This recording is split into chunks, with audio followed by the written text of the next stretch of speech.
My name is Victor Євпак. I'm the CEO and founder of an parental control app for iOS and Android called Kidzloks. That's fantastic. So, to begin with, can you give us an idea of some of the challenges that parents face when it comes to their children using digital devices? There's lots of challenges that parents can face with children using an excessive amount of time on the devices. And I'm being a parent. I have two children. My daughter is 9, and my son is my daughter is 6, and my son is 9. I saw it firsthand in our family, and that's why we developed this solution. Some of the problems are sleep problems. Children struggling going to bed, obesity, behavioral problems, emotional problems, depression, loneliness, attention problems, ADHD, educational problems. Children that spend a lot of time on the devices tend to do worse at schools. Violence problems. Children that play a lot of violent games tend to be more violent. And of course, we need to mention potential exposure to online pornography, online bullying and shaming, and threats of pedophilia. It's all very serious and very scary. Like you, I also have a 9-year-old and a 6-year-old, and for them, I mean, they've got tablet devices, and they are so addicted to them. There's a very strong emotional reaction if they can't have access to Sure. them. And my form of parental control is to physically let them have it or not have it. But I guess that's not the only way that you can restrict use for children using these devices, is it? Absolutely. And in fact, you fall in the 70 percentile of all the parents that think that physically removing the device is the only solution. But in my experience and listening to thousands of our users, that actually creates a lot of problems and stress and tantrums and stuff. What we need is the same approach that we had once with television, with sugar, with fat. We need to have healthy boundaries. And a technical solution like Kidzloks can help you set good, healthy boundaries and create new habits for children. For example, my children right now, they don't have devices during the week at all, and they don't miss them. And we have limited time on the weekends, and they seem to be fine. Of course, we've been doing this for a couple of years now, but it's absolutely possible. It's about boundaries, isn't it? But I mean, the devices themselves are so addictive. Do you think is it the actual manufacturers of the devices, or is it the software developers, the app developers that make them so addictive? What is it about these devices that basically make children not get enough of them?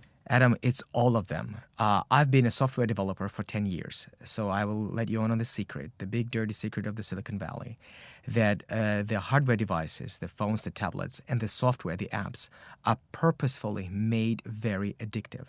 They seem to come free, you don't have to pay for them, but they utilize what is called attention economy. They want you to spend as much time on the devices, on these apps as possible because they make money out of that. And this is actually a science that is being taught in Stanford University by Dr. B.J. Fogg, and it's called persuasive design. And a lot of digital activists came out in the last couple of years, for example, Tristan Harris, and said, look, guys, we want to tell you that big tech companies employ and lots and lots of people spend millions and hundreds of millions of dollars to make this tech purposefully very, very addictive. They use behavioral scientists. They use doctors that scan your brains and different triggers and stuff. They monitor and they research the addictions to heroin and gambling, and they try to use some of the same principles of constant gratification, for example, in the apps and the devices they sell. So the big secret is we are addicted, and it was meant to be that way. It's very interesting. And how have the technology firms tried to reduce the amount of screen time, or do in fact they even want that? We've been in this space for the last 5 years, and to be honest, for the first 4 years, we were the only ones. The third-party companies were the only ones in that space. The big tech companies like Apple and Google, they didn't want to control the amount of time children or adults spend on their products. In fact, they did the opposite. They tried to push more devices into more spaces. It's a big problem right now in America that the schools are getting rid of books and replacing them with tablets, and the digital classrooms and stuff. They try to promote some of the apps. They try to make it easier for you to get or download bundles of apps, and your time to a game should be much, as they think, should be shorter, and you should be frictionless to be addicted to them. Now, in the last year, I want to say that they, after a big push from their shareholders and the public, they released what I think is a really half-hearted solution to parental control, both on iOS and Android. They're not interoperable. They do very limited things, and that's why parents all over the world still choose third-party developers and their solutions like ours. To be honest, I don't believe that they're interested in solving this problem because they are the problem. And as you quite rightly say, there's some big players in the industry that may not have interests aligned. I mean, recently Apple obviously took off the third party screen time apps. Why do you think that decision was made, and what's the consequences of that? Yes, this has been a big battle since June of last year when they announced they're going to start their own parental control solution. We've been battling Apple for the last 9 months. We were under threat of expulsion as well, but we started fighting actively with Apple and go into the court of the public opinion, and we're still in the store. They quote some privacy concerns, but to be honest, they have never mentioned the privacy in the last 5 years of us openly operating in their store. They have explicitly allowed us to use all the tech that we're using. They were okay with this. In fact, we hear that sometimes they even referred us when people would buy an iPad in the Apple store. They would say, if you want to protect it, use Kidzloks and stuff. I don't think it's a privacy issue. I think it's that they want to be the only one who has to say how much and how deep this setting of the boundaries, this parental control can go. And I think their parental control is not strong enough, is not good enough. It doesn't solve the problem. It appears to solve the problem, but it doesn't solve the problem.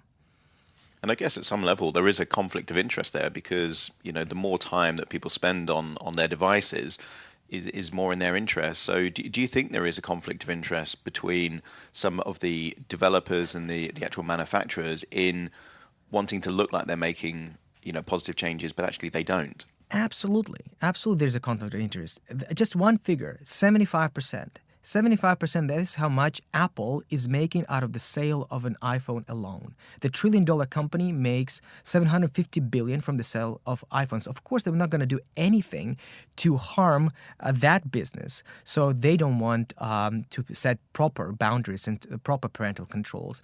Plus, they want full control of their operating system. And that's the biggest stumbling block for third-party developers as us, because we can only control the things that Apple allows us to control or Google allows us to control. And recently, Apple especially has been tightening that circle and making it less and less less and less easy for us to control the devices. And I think it's just because they don't want to do that.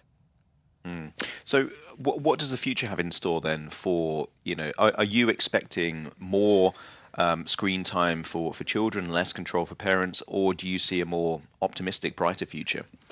I think there's more and more people that suddenly wake up to this reality that we are in this 21st century epidemic of screen time addiction. And more people will be talking about it and pushing big companies like Apple to step up. We heard from the father of the iPod who just came up and said, look, we love what you're doing. I will support your fight against Apple. And I think we will continue to educate the market. The biggest problem right now is that 70% of the people, they don't know that there's a technical solution. They don't know that there's all these harmful elements of excessive screen time. We'll continue to speak out and educate the market, and people will start demanding that they have proper parental control tools in their hands so they can have good family time with their children. And if people want to find out more information about your solution to this problem, tell us a bit about that and also where people can find it. Yeah, it's very easy. You can go to our website, Kidslocks, KIDSLOX.com. You can download the app right from there. They have a free trial. There's a news section there. We collect all kinds of news clippings around this topic of screen time from all over the world for the last couple of years. And there's lots of FAQ stuff there that you can educate yourself about. Victor, thank you so much for joining us on the show today. Thank you, Adam.